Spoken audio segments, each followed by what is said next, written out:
بسم اللہ الرحمن الرحیم الحمد للہ رب العالمین والصلاة والسلام علی اشرف الانبیاء والمرسلین وآلہ الطیبین الطاہرین المعصومین المظلومین اما بعد فقد قال سبحانہ وتعالی فی محکم کتابہ المبین بسم اللہ الرحمن الرحیم وما یعلم تاویلہ الا اللہ والراسخون فی العلم بلند تر صلوات پڑھیں۔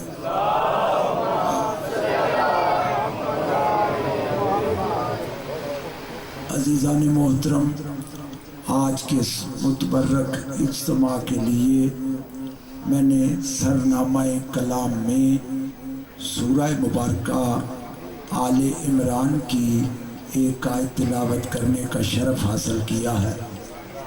اگر آپ نے میرا ساتھ دیا تو میں کوشش کروں گا قرآن کی روح سے کوئی نہ کوئی فکر اپنے نوجوان دوستوں کی سماعتوں کی نظر کر کے جاؤں۔ موضوع تو مجھے بڑے ملے ہیں لیکن میں کوشش کروں گا کوئی ٹچ دوں ان کا بھی۔ ارشاد خداوند عالم یہ ہو رہا ہے سورہ مبارکہ آل عمران میں۔ سورہ آل عمران قرآن مجید کا ترتیب تلاوت کے اعتبار سے تیسرا سورہ ہے۔ دیکھو جتنے مسائل دنیا میں ہیں جو انسان کی سمجھ میں نہیں آتے، وہ کیوں نہیں آتے؟ اس لیے نہیں آتے کہ قرآن سمجھ میں نہیں آتا۔ اگر قرآن سمجھ میں آئے گا تو ساری باتیں سمجھ میں آئیں۔ یہ جتنے اختلافات ہیں یہ قرآن کو ناسمجھی کی بنیاد پر ہیں۔ اگر قرآن سمجھ میں آئے تو یہ سوچنے والی بات یہ ہے کہ 72-73 جو مذاہب ہیں ان سب کی کتاب ایک، رسول ایک، قبلہ ایک، اللہ ایک، توجہ ہے، لیکن پھر یہ 72-73 فرقوں میں منقسم کیوں ہیں؟ یہ اس لیے ہیں کہ قرآن سمجھ میں نہیں آئے۔ بہت سارے بندے سوال کرتے ہیں اس کا جواب قرآن سے دو، اس کا جواب قرآن سے دو۔ دیکھو قرآن کا یہ دعویٰ ہے تِبْيَانًا لِكُلِّ شَيْءٍ وَلَا رَطْبٍ وَلَا يَابِسٍ إِلَّا فِي كِتَابٍ مُبِينٍ۔ وہ شے چاہے خشک ہو، وہ شے چاہے تر ہو، اس کا علم کتاب میں ہے۔ پھر اللہ فرما رہا ہے وَمَا يَعْلَمُ وَيَعْلَمُ مُسْتَقَرَّهَا وَمَسْتَوْدَهَا كُلُّ فِي كِتَابٍ مُبِينٍ۔ سورۃ ہود میں اللہ فرما رہا ہے وہ بچہ جو ابھی ماں کے رحم میں ہے، وہ بچہ جو ابھی باپ کے صلب میں ہے، اس کا علم کتاب میں ہے۔ اور ہے مولا آپ کو سلامت رکھے۔ میں اشارے کروں گا، میرے سامنے بڑا پڑھا لکھا مجمع تشریف فرما ہے۔ جب قرآن یہ دعویٰ کر رہا ہے، کتاب یہ دعویٰ کر رہی ہے کہ اس میں ہر خشک و تر کا علم، اس میں ہر بچہ جو پیدا ہو چکا ہے، جو قیامت تک پیدا ہونا ہے، اس کا علم کتاب میں ہے۔ اور پھر اللہ فرما رہا ہے وَمَا مِنْ غَائِبَةٍ فِي السَّمَاءِ وَالْأَرْضِ إِلَّا فِي كِتَابٍ مُبِينٍ۔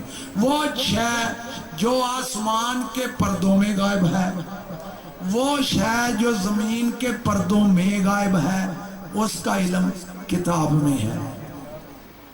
پتہ چلا آسمان کا علم بھی کتاب میں، زمین کا علم بھی کتاب میں، ہر خشک و تر کا علم کتاب میں۔ اگر کوئی کہے کہ فلاں بات کی اس کا ذکر قرآن میں ہے، اب بھائی قرآن میں تو ہے، ہمیں نہیں آتا، ہم کیا کریں؟ اور ہے میں ایک چھوٹی سی مثال دے کے پھر میں گفتگو کو چھیڑتا ہوں. نبی اکرم صلی اللہ علیہ وآلہ وسلم کا ایک صحابی، ان کا نام حضرت ابو ذر غفاری رضی اللہ تعالیٰ عنہ، وہ ایک دن کہیں سفر پر کچھ بندوں کے ساتھ جانے لگے. تو جب تیار ہوئے تو انہوں نے کہا بھائی 2 منٹ کے رک جاؤ، میں اپنے اونٹ کی نکیل ڈھونڈ لوں، میں اپنے اونٹ کی نکیل ڈھونڈ لوں، میرے اونٹ کی نکیل گم ہو گئی. اب اس نے پتہ کیا کہ وضو کیا، قرآن پڑھنا شروع کیا، اور مولا آپ کو سلامت رکھے، قرآن پڑھنا شروع کیا. وہ جن کو نہیں نہ آتا تھا انہوں نے کہا اونٹ کے نکیل گم ہوئی ہے تو قرآن پڑھ رہا ہے. اس نے کہا اس کا دعویٰ یہ ہے اس میں ہر کچھ کو ترک کا علم ہے، اگر میری اونٹ کی نکیل کا ذکر نہ ہو تو اس کا نعوذ باللہ دعویٰ غلط ہو جائے گا، تمہیں آتا نہیں ہوگا. میری جب بھی گم ہوتی ہے یہ بتا دیتا ہے وہاں پڑی ہے. اور ہے جن کو آتا ہے وہ اونٹ کی نکیل بھی ڈھونڈ لیتے ہیں. اب ہمیں کہتے ہیں ماتم قرآن سے دکھاؤ. وہ جن کو سورت الحمد سیدھی نہیں آتی ان کو میں آیت پڑھ بھی دوں گا، جب ان کو سمجھ میں نہیں آتا. قرآن کو نہ سمجھی کی بنا پر یہ اختلافات ہیں. اور اللہ قرآن میں سورت آل عمران میں ارشاد فرما رہا ہے وَمَا يَعْلَمُ تَأْوِيلَهُ إِلَّا اللَّهُ وَالرَّاسِخُونَ فِي الْعِلْمِ. اللہ یہ فرما رہا ہے اس قرآن کی تعویل کو کوئی نہیں جانتا. بڑا جملہ، اس قرآن کی تعویل کو، حقیقی معنی و مطالب کو کوئی نہیں جانتا. اللہ آج بھی فرما رہا ہے کوئی نہیں جانتا. کون جانتا ہے؟ الا اللہ، صرف اللہ. اس قرآن کی تعویل کو کوئی نہیں جانتا، صرف اللہ. وَالرَّاسِخُونَ فِي الْعِلْمِ، اللہ فرما رہا ہے یا وہ جانتے ہیں جو علم میں راسخ ہیں.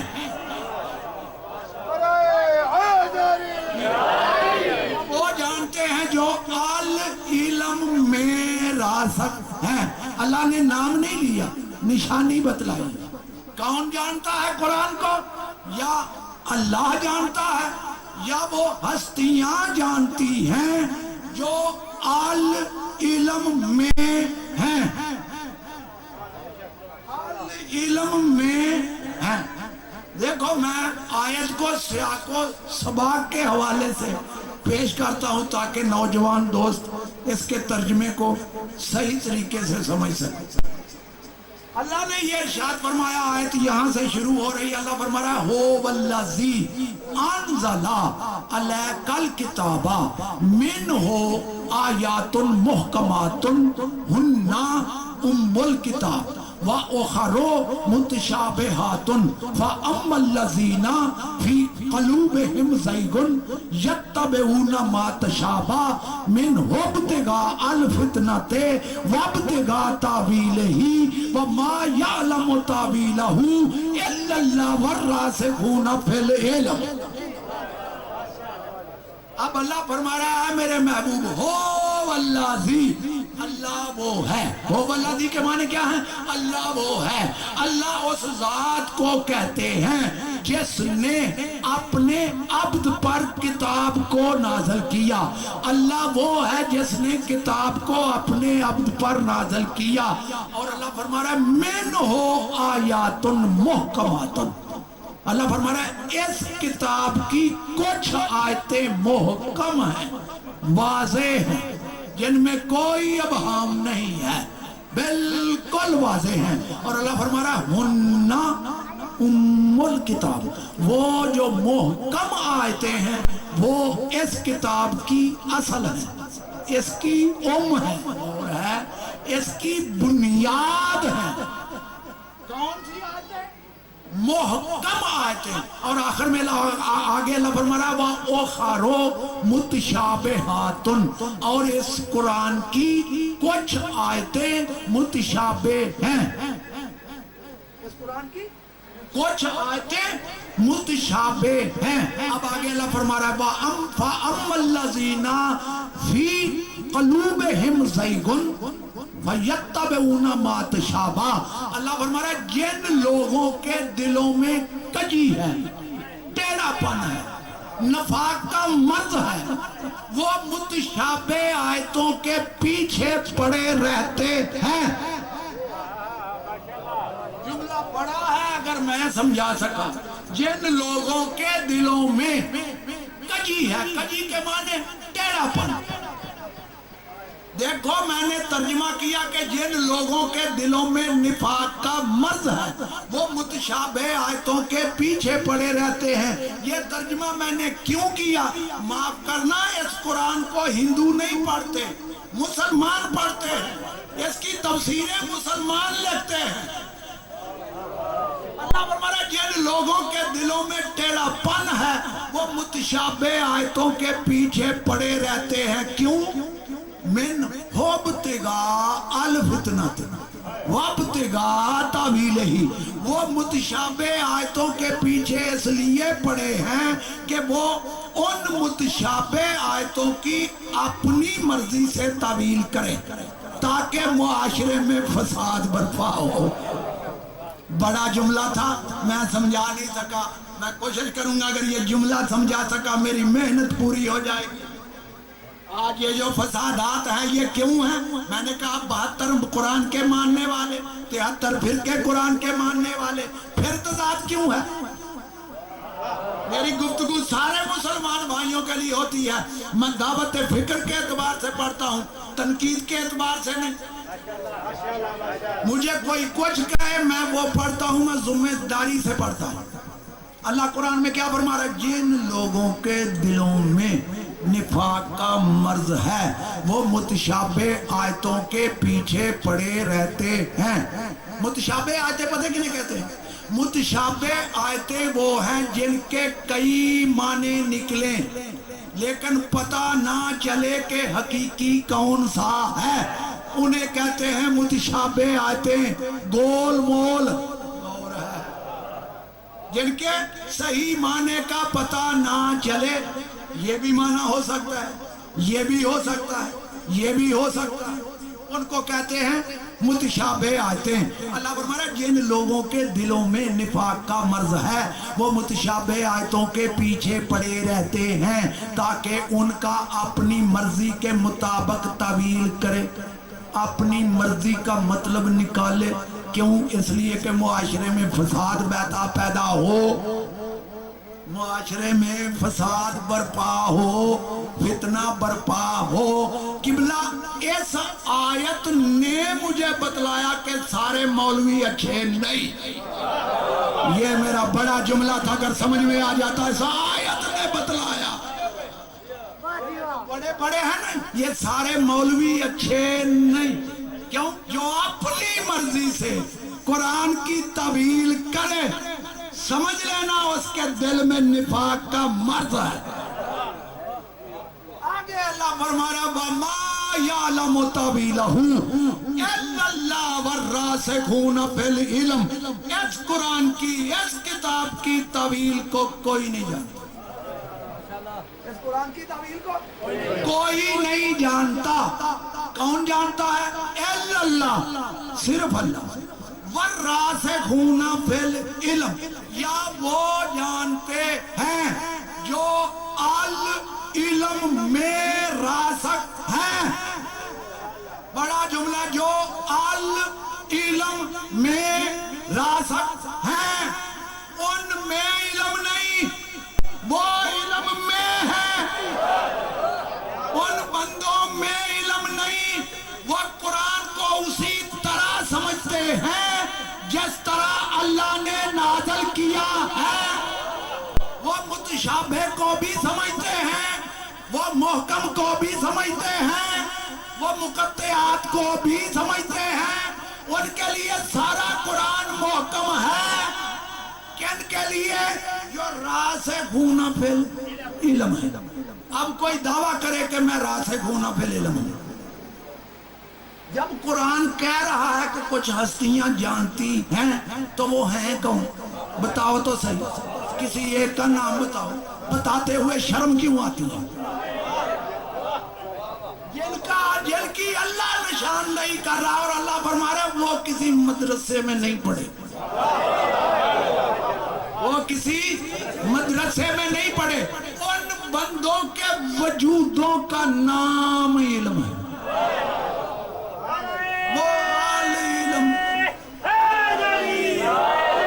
وہ آل علم میں راسخ ہیں، آل علم، علم میں نہیں، آل علم، آل علم کے معنی کل علم، وہ آل علم میں ہیں۔ کتنے علم میں بتلاؤں؟ فرض کرو میں ایک مثال دے دوں، میرے پاس ایک گلاس ہے، میرے پاس ایک گلاس ہے، گلاس میں ہے پانی، میں آپ سے پوچھوں گلاس میں کتنا پانی، آپ کہیں گے جتنا گلاس کا ظرف ہے، گلاس میں کتنا پانی جتنا گلاس کا ظرف ہے۔ اب اگر وہ گلاس جو ہے وہ آدھے لیٹر کا، پانی آدھا لیٹر، اگر گلاس 1 لیٹر کا، پانی 1 لیٹر، کتنا پانی گلاس میں جتنا گلاس کا ظرف ہے۔ اب وہ جو آدھا لیٹر پانی ہے اسے میں ڈال دوں سمندر میں، اب میں پوچھوں یہ پانی کتنے پانی میں، اور ہے مولا آپ کو سلامت رکھے، اب بتانا ناممکن ہے۔ جب علم کا کوئی کنارہ ہی نہیں ہے تو پھر معاف کرنا ان بندوں کے علم کا بھی کوئی کنارہ نہیں ہے، وہ کتنے بڑے عالم ہیں، وہ آل علم میں راسخ ہیں، راسخ ہیں۔ راسخ کے کیا معنی ہے؟ راسخ کسے کہتے ہیں؟ راسخ اس درخت کو کہتے ہیں جس کی جڑ مضبوط ہو۔ لغت میں جا کے ترجمہ دیکھنا، میں ذمہ داری سے ترجمہ کرتا ہوں۔ راسخ اس درخت کو کہتے ہیں جس کی جڑ مضبوط ہو، کتنا ہی بڑا طوفان کیوں نہ آئے، کتنی بڑی آندھی کیوں نہ آئے، وہ جڑ سے نہ اکھڑے، اگر نہیں اکھڑتا تو راسخ ہے، اکھڑ جائے تو راسخ نہیں گور ہے۔ جو جڑ سے نہ اکھڑے اسے کہتے ہیں راسخ۔ اب جن کو قرآن آتا ہے وہ آل علم میں راسخ ہیں۔ کیا معنی؟ کتنا ہی مشکل مسئلہ کیوں نہ آ جائے وہ یہ نہ کہیں کہ میں گھر سے پوچھ کے بتاتا ہوں، جو گھر سے پوچھ کے بتائے وہ راسخون بالعلم ہے۔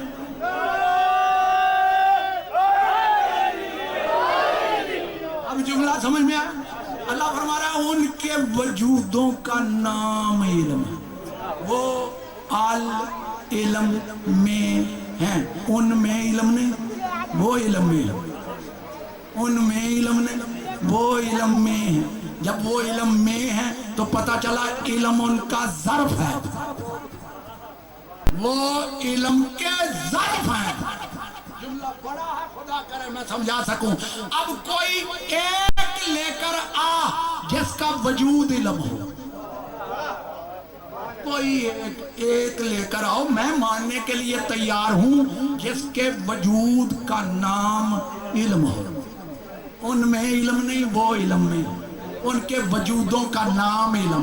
کسی کے پاس ایک ہو تو لے کر آئے، ورنہ آئے مجلس حسین میں میں دکھاؤں کہ ان کے وجودوں کا نام علم ہے، ان کے وجودوں کا نام علم ہے۔ اب ان کے وجودوں کا نام علم ہے، اسی دن کے لیے رسول نے فرمایا، اسی دن کے لیے رسول نے فرمایا، کیا فرمایا؟ آنا مدینۃ العلم۔ نبی نے یہ نہیں فرمایا کہ میں عالموں کا شہر ہوں، نہیں، میں آل علم کا شہر ہوں، وَعَلِيٌّ بَابُهَا، اور علی اس آل علم شہر کا دروازہ ہے۔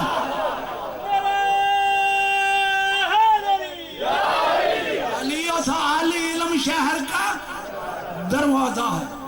ترجمہ کیا کیا جاتا ہے؟ نبی نے فرمایا میں علم کا شہر ہوں اور علی اس کا دروازہ ہے، نہیں علم کا نہیں، آل علم کا، علم کا نہیں، آل علم کا۔ اگر ہوتا آنا مدینۃ علم وعلی بابوہا تو پھر ہوتا کہ میں علم کا شہر ہوں، علی اس کا دروازہ ہے، نہیں، یہ ہے آنا مدینۃ العلم، میں آل علم کا شہر ہوں، آل علم کا۔ آل علم کے معنی کل علم، وہ کوئی جو اللہ نے مجھے نہیں دیا. ان تمام علوم کا شہر میں ہوں، علی ان کا دروازہ. کیا مانی؟ یہ شہر سے کیا مراد ہے؟ یہ شہر جس طرح آپ کا شہر ہے اسی طرح شہر نہیں، معاف کرنا، یہ اس طرح شہر نہیں. نبی یہ سمجھا رہے ہیں کہ میں علم کا ظرف ہوں، میں علم کا ظرف ہوں، اور اس کا دروازہ علی ہے. جب تک دروازے پر نہیں آؤ گے مرتے مرتے مر جاؤ گے، علم تمہارے نصیب میں نہیں ہوگا. علی کا نام سے آج گھر کو سکون ملتا ہے، علی کے گھر سے امن کا قانون ملتا ہے. ہم اس علی کو مانتے ہیں جس علی کا پاک محمد سے خون ملتا ہے. ہاتھ کھول کے منہ بول کے نعرہ توجہ ہے میرے جملوں پر.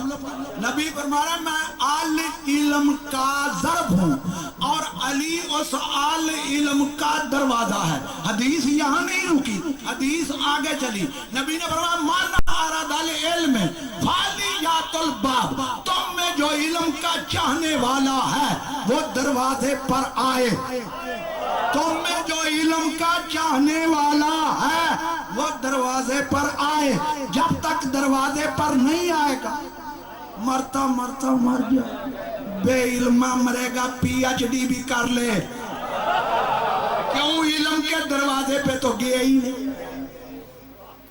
جس کا علم سے منہ پھر جائے وہ بے علمہ ہوتا ہے. بڑا جملہ تھا، بڑا جملہ تھا. نہیں آسان کرتا ہوں. دیکھو میں طالب علم ہوں، میں طالب علم ہوں، اور طالب علم کی حیثیت سے میں گفتگو کرتا ہوں. کتنا ہی کوئی بڑا عالم کیوں نہ بن جائے طالب علم ہی رہتا ہے، طالب علم ہی رہتا ہے. طالب علم کسے کہتے ہیں؟ علم کا چاہنے والا. علم کے چاہنے والے کو طالب علم کہتے ہیں. اب علم کیا ہے؟ انگریزی علم ہے، عربی علم ہے، فارسی علم ہے؟ نہیں، فارسی ایک زبان ہے، عربی ایک زبان ہے، انگریزی ایک زبان ہے، اردو ایک زبان ہے. تو علم کیا ہے؟ علم کیا ہے؟ علم نام ہے محمد و آل محمد کے وجودوں کا. علم نام ہے محمد و آل محمد کے وجودوں کا. اب جملہ کہنے لگا ہوں طالب علم کسے کہتے ہیں؟ جو علم کو چاہے. اب طالب علم کے معنی یہ بنے محمد و آل محمد کے چاہنے والوں کو طالب علم کہتے ہیں. محمد و آل محمد کے چاہنے والوں کو طالب علم کہتے ہیں، کیونکہ علم ان کے وجودوں کا نام ہے. علم یہ ہے، ہم طالب علم ہیں.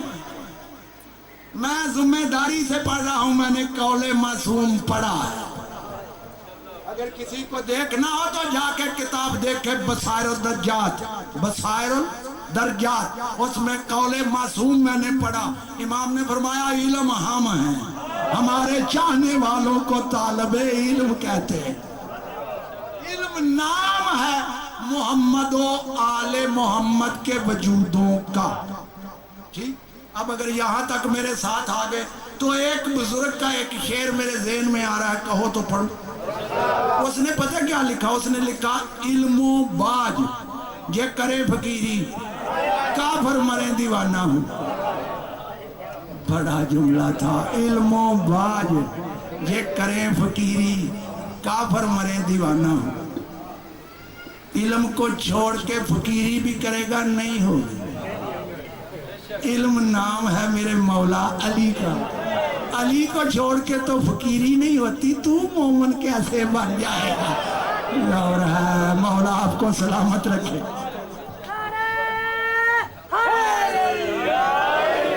اب اگر یہاں تک میرے ساتھ آ گئے تو اب گفتگو میری شروع ہو. یہاں تک میرے ساتھ آ گئے تو اب میری گفتگو شروع ہو گئی. اللہ فرما رہا ہے اس قرآن کی تعبیر کو کوئی نہیں جانتا. کون جانتا ہے؟ میں جانتا ہوں یا وہ ہستیاں جانتی ہیں جو علم میں ہیں، جن کے وجودوں کا نام علم ہے؟ دیکھو میں علماء کرام کی بڑی عزت کرتا ہوں، علماء کرام کا بڑا مقام، بڑا مرتبہ ہے۔ یہ جنہوں نے قرآن کی تفسیریں لکھی کوئی معمولی بندے نہیں، یہ صرف و نحو کے ماسٹر ہوتے ہیں، پھر قرآن کا ترجمہ کرتے ہیں، پھر تفسیر لکھتے ہیں۔ لیکن ایک جملہ کہہ دوں، 14 صدیاں گزرنے کے بعد ابھی تک قرآن سمجھ میں نہیں آیا۔ میں ذمہ داری سے پڑھ رہا ہوں، 14 صدیاں گزرنے کے بعد ابھی تک قرآن سمجھ میں نہیں آیا۔ کیوں؟ اللہ آج بھی کہہ رہا ہے اس قرآن کی تاویل کو کوئی نہیں جانتا، میں جانتا ہوں یا وہ ہستیاں جانتی ہیں جو علم میں راسخ ہیں۔ ہو سکتا ہے یہ ایک جملہ سمجھانے کے لیے کہہ دوں، عربی سمجھنے سے قرآن سمجھ نہیں آتا، عربی سمجھنے سے قرآن سمجھ میں نہیں آتا۔ کیوں؟ وہ جن میں قرآن آیا تھا نا ان کی زبان بھی عربی تھی، ابو لہب کو بڑی اچھی عربی آتی تھی، اور ہے ان کی مادری زبان عربی تھی۔ عرب میں قرآن آیا، مکے والوں کی زبان عربی، مدینے والوں کی زبان عربی، لیکن قرآن ان کی سمجھ میں نہیں آتا۔ عربی سمجھنے سے قرآن سمجھ نہیں آتا۔ نہیں جملہ میں بڑا کہہ گیا، لیکن میں سمجھانے کے لیے چلتا ہوں قرآن کریم کی طرف۔ قرآن سے پوچھتے ہیں عربی سمجھنے سے قرآن سمجھ نہیں آتا۔ کیوں؟ وہ جن کی زبان عربی تھی ان میں میرے نبی نے قرآن پڑھا۔ اب اللہ قرآن میں فرما رہا ہے، سورت محمد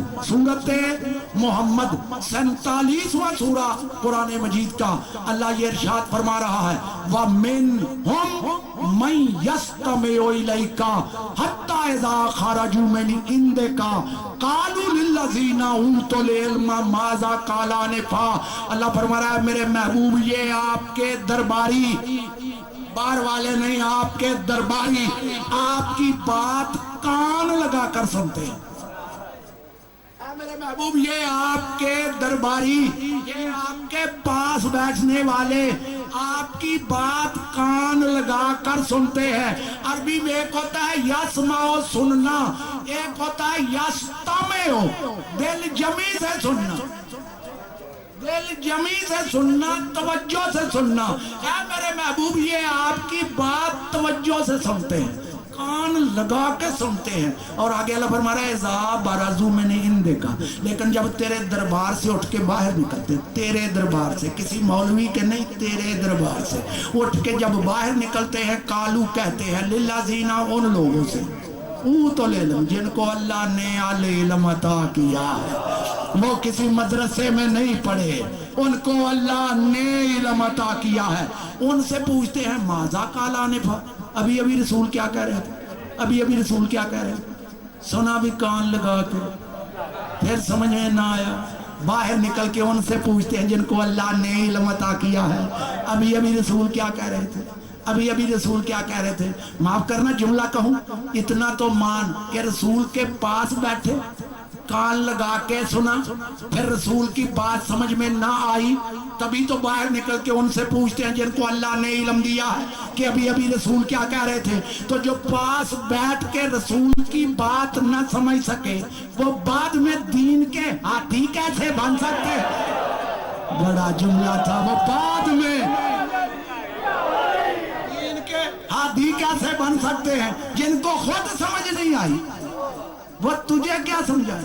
پھر مان جا عربی سمجھنے سے قرآن سمجھ نہیں آتا، کیونکہ ان کی تو زبان عربی تھی، پھر بھی نبی کا کلام ان کی سمجھ میں نہیں آتا تھا جب تک اوت العلم نہ سمجھائیں۔ یہ بھی بتا کہ وہ اوت العلم ہیں کون، بتاتے ہوئے شرم کیوں آتی ہے؟ ان کو اللہ نے علم عطا کیا ہے۔ کوئی ہیں ایسے جن کے پاس علم ہے؟ علم پہ پھر کبھی گفتگو کروں گا، لیکن جو جملہ کہہ رہا ہوں، عربی پڑھنے سے قرآن سمجھ نہیں آتا۔ اب میں دوسرا جملہ کہوں، دیکھو بڑی بڑی تفسیریں لکھی گئی قرآن مجید کی، بڑی بڑی تفسیریں لکھی گئی. فخر الدین رازی نے قرآن مجید کی تفسیر لکھی جس کا نام ہے تفسیر کبیر، اس کی 32 جلدیں، اس کی 32 جلدیں. ہمارے ایک عالم دین علامہ طباطبائی نے قرآن کی تفسیر لکھی، تفسیر کا نام تفسیر میزان، اس کی 20 جلدیں، ایک ایک جلد کا 1000 صفحہ. توجہ ہے، اتنی ضخیم تفسیریں لکھی گئی ہیں، لیکن جس مکتب فکر کی تفسیر ملے پڑھ کر دیکھ لینا. میں دیکھ کر پڑھ رہا ہوں، بہت ساری آیتیں ایسی ہیں جن کے آگے کچھ نہیں لکھا ہوتا، کچھ نہیں لکھا ہوتا. اگر لکھا ہے چھوٹا سا واقعہ لکھ کے آگے لکھ دیتے ہیں واللہ عالم، واللہ عالم، اللہ بہتر جانتا ہے اس کا معنی کیا ہے. اور ہے اس قرآن کی تعویل کو کوئی نہیں جانتا، میں جانتا ہوں یا وہ ہستیاں جانتی ہیں جو اعلی علم میں راسخ ہیں. اب میں جملہ سمجھانے لگا ہوں کہ یہ قرآن کیوں نہیں سمجھ آتا، آج بھی نہیں آتا. پتہ کیوں نہیں سمجھ آتا؟ اس لیے یہ قرآن سمجھ نہیں آتا کہ یہ کاغذ پر لکھے ہوئے الفاظ ہیں. میں جاہلوں میں گفتگو نہیں کر رہا، بڑا پڑھا لکھا مجمع میرے سامنے تشریف فرما ہے، میں ذمہ داری سے پڑھنے کا عادی ہوں.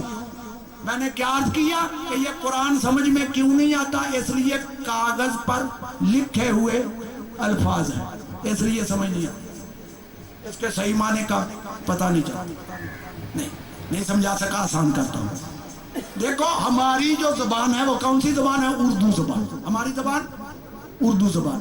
اردو زبان کے ہیں 6 سیغے، عربی زبان کے ہیں 14 سیغے. ہماری زبان کے کتنے سیغے؟ 6. فارسی کے بھی 6، انگریزی کے بھی 6، اردو کے بھی 6. عربی زبان اتنی فصیح ہے کہ اس کے 14 سیغے. اب میں سیغے نہیں پڑھوں گا، سیغے مجھے آتے ہیں لیکن پڑھوں گا نہیں. سمجھانے کے لیے ایک جملہ کہہ دیتا ہوں. جو ایک لفظ ہماری زبان کے کتنے سیغے؟ 6. ایک لفظ ہماری زبان میں ایک وقت میں 6 معنی دیتا ہے. عربی اتنی فصیح زبان ہے کہ ایک لفظ 14 معنی دیتا ہے.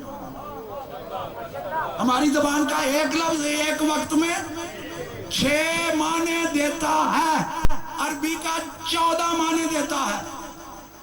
اور یہ جو اردو زبان ہے یہ سمجھ نہیں آتی، اردو زبان سمجھ نہیں آتی. جس کو بڑا دعویٰ ہونا کہ مجھے اردو آتی ہے میرے سامنے آ جائے، میرے سامنے آ جائے. میں سادہ جملہ کاغذ پہ لکھ کے دیتا ہوں، سادہ جملہ کاغذ پہ لکھ کے دیتا ہوں، ترجمہ کر دے. ممبر پہ بیٹھا ہوں، 1 لاکھ روپیہ انعام دوں گا. سادہ جملہ میں کاغذ پہ لکھ کے دیتا ہوں، ترجمہ کرے کہ اس کا معنی کیا ہے، 1 لاکھ روپیہ انعام دوں گا. لیکن معنی وہ نہ کرے جو اس کے دماغ میں ہے، معنی وہ کرے جو میرے دماغ میں ہے، کیونکہ لکھا میں نے ہے. قرآن کے معنی وہ نہ کرو جو تمہارے ذہن میں ہے، قرآن کے معنی وہ کرو جو وہ چاہتا ہے. سمجھ نہیں آتی.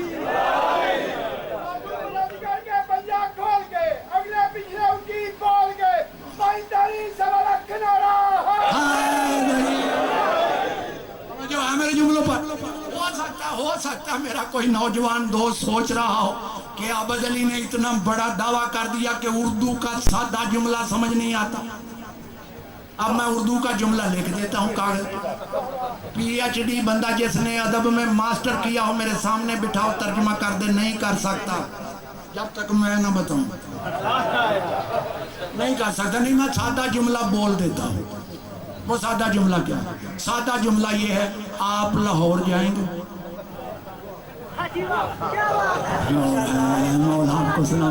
بالکل سادہ جملہ، کوئی مشکل تو نہیں، کوئی مشکل نہیں. میں کاغذ پہ لکھ دیتا ہوں، میں کہتا ہوں اس کا معنی کر کے اس کا مطلب کیا ہے، آپ لاہور جائیں گے. نہیں کر سکتا. اب میں نے کہا کہ ہماری زبان میں ایک لفظ ایک وقت میں 6 معنی دیتا ہے. اب کہو تو میں 6 معنی کروں.